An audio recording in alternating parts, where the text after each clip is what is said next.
Je veux que tu inventes un autre super-héros. Donc j'ai dit ok, et je suis rentré à la maison, et quand mon éditeur disait fais quelque chose, j'avais intérêt à le faire, parce que je voulais garder mon travail.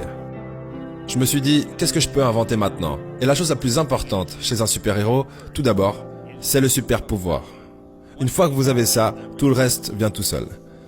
Donc je me suis dit, quel pouvoir je vais donner à un nouveau gars? Et j'ai vu une mouche ramper sur le mur. Et j'ai dit, hey, si je pouvais avoir un super-héros qui pourrait coller au mur et ramper dessus, ça alors, est-ce que ça serait cool? Et ensuite, non, je vous mens. Je ne pense pas que le mot cool était utilisé à l'époque. J'ai probablement dit ça serait chouette. Je ne vous mentirai jamais. Donc, je trouvais que c'était bien. Maintenant, j'avais besoin d'un nom. Alors j'ai pensé, voyons, Flyman, Mosquito Man. Je suis arrivé à Spider-Man. Spider-Man. Ça sonnait juste spectaculaire. Donc, ok, j'avais mon héros, j'avais son super pouvoir, j'avais son nom, et ensuite je me suis dit, juste pour le fun, je vais lui donner des problèmes personnels. Parce que, à part pour vous, les gens qui sont dans les vies sont parfaites, mais la plupart des autres gens ont des problèmes personnels.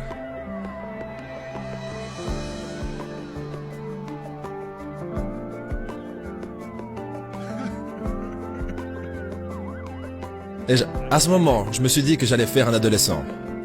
Parce que il n'y avait pas de super-héros adolescent que je connaissais à l'époque.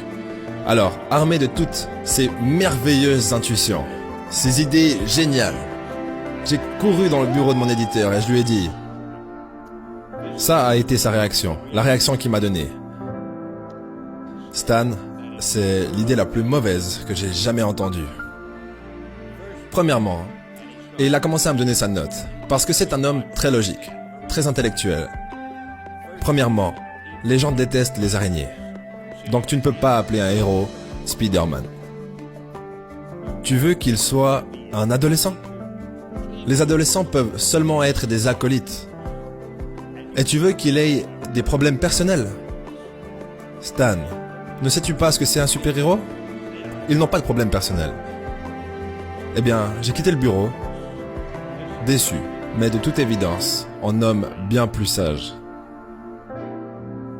Et je ne pouvais pas sortir Spider-Man de ma tête. Alors, nous étions sur le point de tuer un magazine. Je crois qu'il s'appelait Amazing Fantasy. Il ne se vendait pas bien. Et on envoyait le dernier numéro à la presse. Quand vous faites le dernier numéro d'un magazine, personne ne se préoccupe de ce que vous mettez dedans, parce que le magazine est en train de mourir.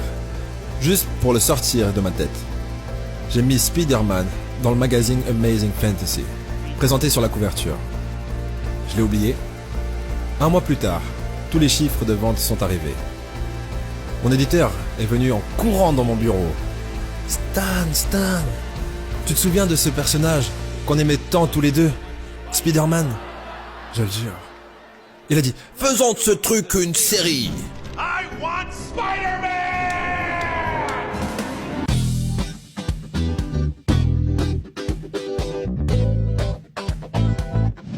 Maintenant, pourquoi est-ce que je vous dis ça? À part le fait que je dois tuer un peu de temps.